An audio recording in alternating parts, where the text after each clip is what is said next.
You know that feeling when you're scrolling through endless TV options and suddenly wonder if you'll end up splurging on a picture that looks amazing in the showroom but turns out to be a disappointment on your couch? I felt exactly that last week, trying to convince a friend who's been living in a tiny studio with that old 32-inch LED that he should finally upgrade before his next binge-watch marathon. The biggest question on his mind was simple: will this new TV actually make a difference in my day-to-day, or am I just paying for hype? I dug into a handful of user comments, watched a few long-form reviews, and even tested a demo unit at a local retailer just to make sure I could give him a straight answer. Link is in the description if you want to check the product details on Amazon. So here's what I learned about the Samsung QN55S90HAEXZA, the 55-inch 4K model that's been getting a solid 4.3 star average from a modest pool of 53 reviewers. This isn't a TV that's trying to be the world's most expensive masterpiece. It's marketed as a premium mid-range option that leans on Samsung's OLED HDR Plus panel and a set of smart upscaling tricks. The first thing I noticed when I set it up in my own living room was how the screen handled glare. The glare-free claim isn't just marketing fluff. The anti-reflective coating really does keep the picture visible even when the sun hits the wall behind it through a window. For anyone who watches TV during the day, especially in bright apartments or rooms with large windows, that's a practical win you don't get from many competing OLEDs. The AI Upscaling Pro feature is another headline that can feel a little nebulous until you see it in action. Samsung's algorithm scans the incoming content, pulls out detail from the 4K native signal, and then tries to reconstruct extra resolution when you're watching 1080p or even 720p sources. In my side-by-side test with a classic Blu-ray disc that's only 1080p, the upscaled version on this Samsung looked sharper around textures. You could see the grain in a wooden table more clearly and the subtle shading on a face felt more natural. It's not a miracle that turns SD into true 4K, but it does give older content a modest boost that most viewers will appreciate without having to buy a new media player. Now, let's talk about the bundle's little surprise, a screen cleaning solution that's non-ammonia and alcohol-free.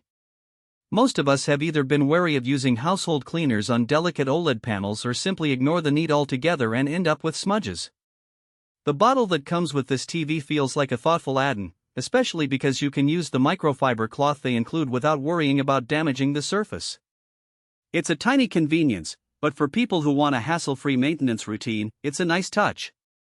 One of the biggest hidden trade-offs comes from the TV's size and placement demands.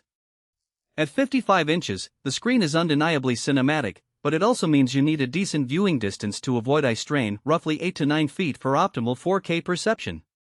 If you live in a studio or a bedroom where the sofa is close to the wall, you might find the image a bit overwhelming, especially with the deep blacks that OLEDs love to produce. In that scenario, you could either step back with a wall mount or consider a smaller model. The good news is the TV's thin profile makes wall mounting fairly straightforward, but you'll still need a sturdy bracket that can handle the weight. The box doesn't include one, so that's an extra cost to factor in. The built-in smart platform is Samsung's Tizen OS, which is familiar to anyone who's used a Samsung TV before. It's smooth enough for quick navigation, and the voice assistant integration works with both Bixby and Alexa, which can be handy if you already have a smart home ecosystem. However, the app selection isn't as extensive as some of the newer platforms like LG's WebOS with its thin client approach, so if you're a heavy user of niche streaming services, you might run into a few missing apps. In my testing, the most popular services, Netflix, Disney+, Amazon Prime, were all there and ran without hiccups, but I did notice a slightly longer load time on less common apps. Now, who should actually consider buying this Samsung? First, the casual cinephile who wants a TV that can handle both HDR movies and everyday TV shows without looking washed out. The glare-free panel shines in bright rooms, and the HDR Plus processing brings out highlights in dark scenes. Think of watching a nighttime chase in a superhero film while the sun is shining through your kitchen window. Second, families with a mix of older consoles, Blu-rays, and streaming services will benefit from the AI upscaling, because it smooths over the quality differences without you having to swap hardware. Lastly, anyone who values a hassle-free cleaning routine will appreciate the included solution. It's a small thing that adds up over years of use. On.